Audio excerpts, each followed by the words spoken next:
In this video, let's explore just how evil Mother Gothel really was.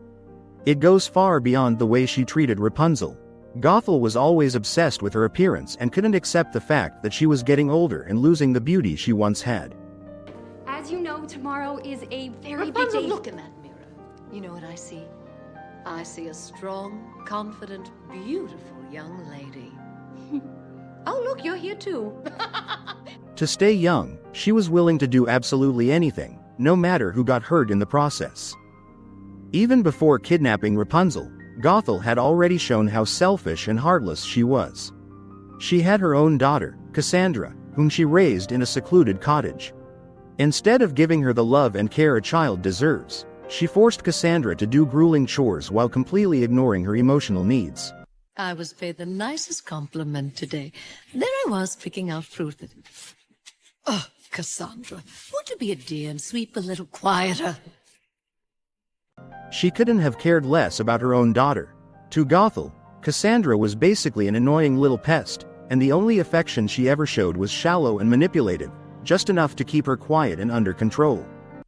Light, please. Not now, darling. Mummy's in a hurry. Are you going to see the castle? Can I come? Absolutely not, Cassandra. You know your place is here. This cottage isn't going to clean itself, you know. Everything changed when Gothel realized that the magical flower she depended on to stay young had been taken by the guards to save the queen. She immediately panicked because she believed she was about to lose the one thing she cared about most, her beauty. Rather than accepting it, she chose the most selfish path imaginable. One night, she broke into the castle and kidnapped the newborn Rapunzel. At the same time, she completely abandoned Cassandra, leaving her own daughter behind without any explanation or understanding of why her mother had disappeared. That decision says everything about who Mother Gothel really is. She has empathy for no one. She doesn't care about the pain she causes or the lives she destroys, as long as she gets what she wants.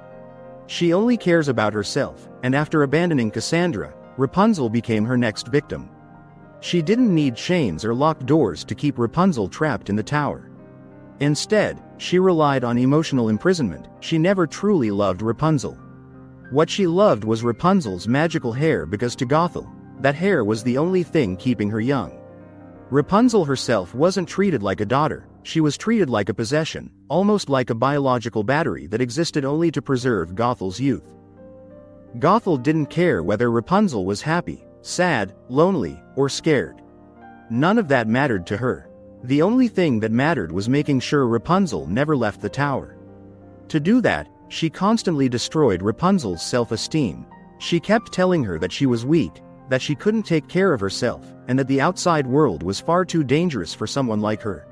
You want to go outside? Why, Rapunzel? Look at you, as fragile as a flower. Gothel convinced Rapunzel that she was the only person who could protect her, making Rapunzel feel completely helpless and dependent on her. She did this because she wanted Rapunzel to believe that if she ever left the tower, something terrible would happen to her.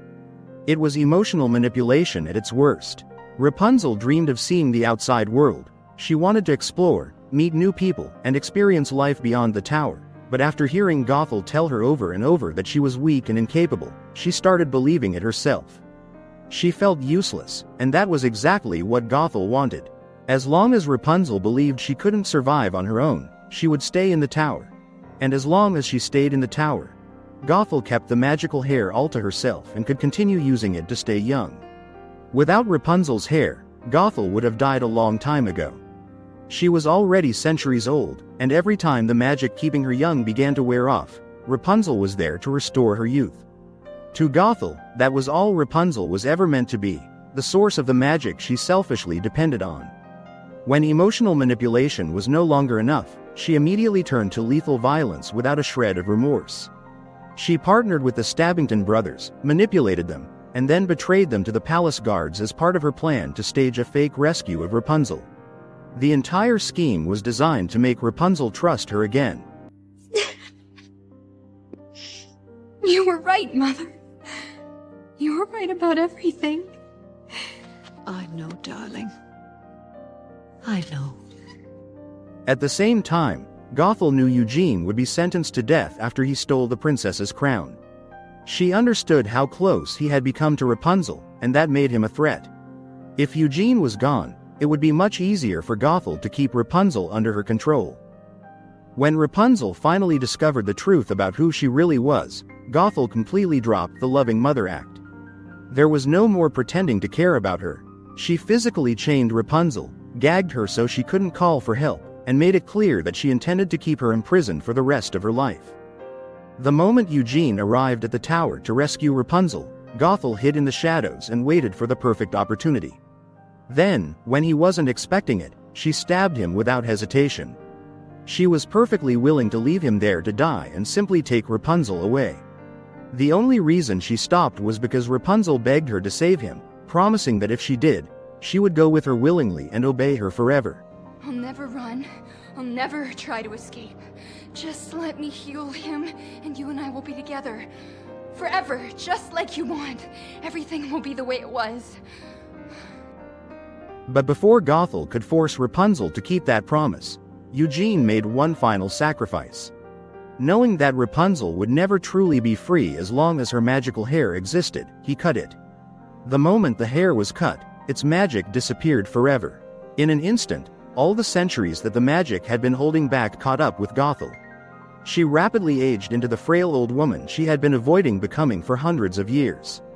As she desperately tried to hold onto her youth, she stumbled, fell from the tower, and turned to dust before she even reached the ground. That was the end of Mother Gothel. Her evil came from her complete lack of empathy. She was willing to manipulate, betray, imprison, and even kill anyone who stood in the way of getting what she wanted. She abandoned her own biological daughter like she was nothing, enslaved another child for nearly 2 decades, and destroyed the lives of everyone around her, all because she couldn't accept growing old. To Gothel, other people were never human beings with feelings or dreams. They were simply tools to be used and discarded whenever they were no longer useful.